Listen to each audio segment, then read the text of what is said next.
and now, because I somehow take appraisal of my life on these winter journeys that I'm taking now.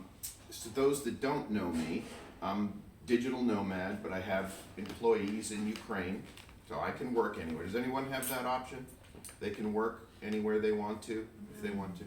Even remotely, across the world or so? Could you go anywhere? Yeah, possibly? Okay, all right. So maybe this is for you, maybe to get a little bit of feel of it. I've done this for several years now, since the war.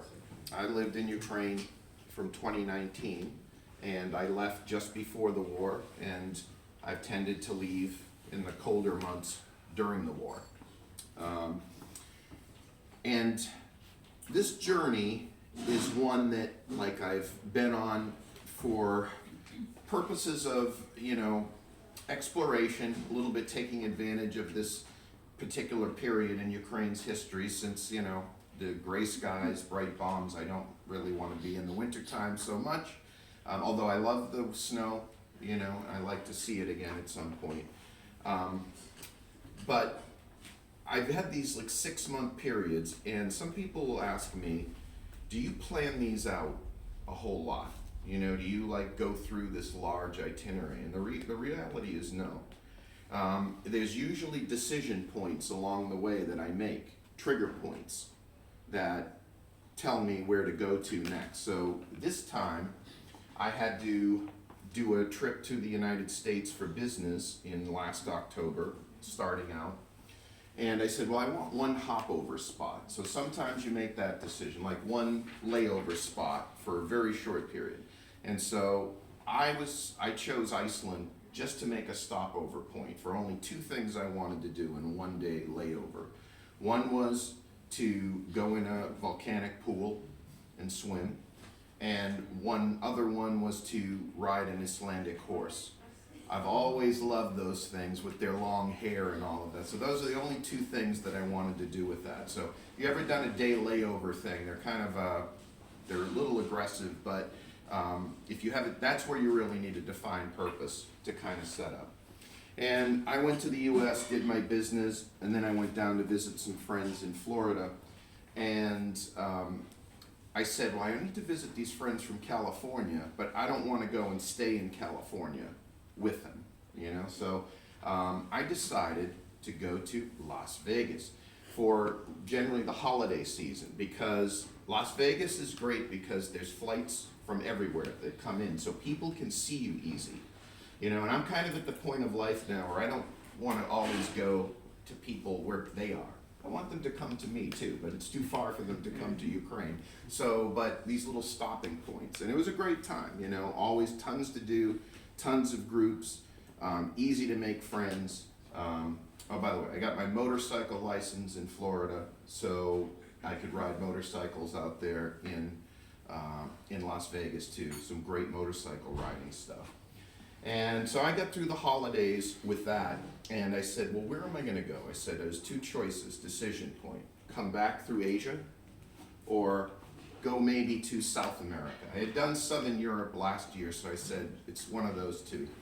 And as luck would have it, or as fate would have it, my brother had an employee that lives in Guatemala that's renting a place, and I said, you know what, it's fate. I wanted to go down there because in the back of my head, I had thought of going to Aconcagua, which is down in Argentina, to do some trekking. That's the highest mountain in the world outside of the Himalayas. And I said, well, you know what, that's a good stopover point on my way down south over there. So I went there, did not care too much for the city, Guatemala City, but I found one of the most beautiful lakes I've ever seen in the world, Lake Atitlan, that made the whole trip have some meaning and purpose with it.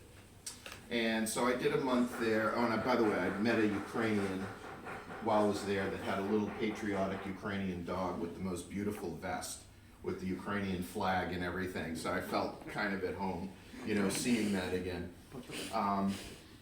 Went down to Aconcagua, did some trekking, spent some time in Argentina, and again, decision point. Should I fly back over to Asia and come back through that way, or go another way. And I decided that, you know what, I've not seen Rio before either. And Rio is not that much farther to fly back to Europe from than United States. So it was a good layover spot. Best beef I think I've had before. It's super cheap too, so really great.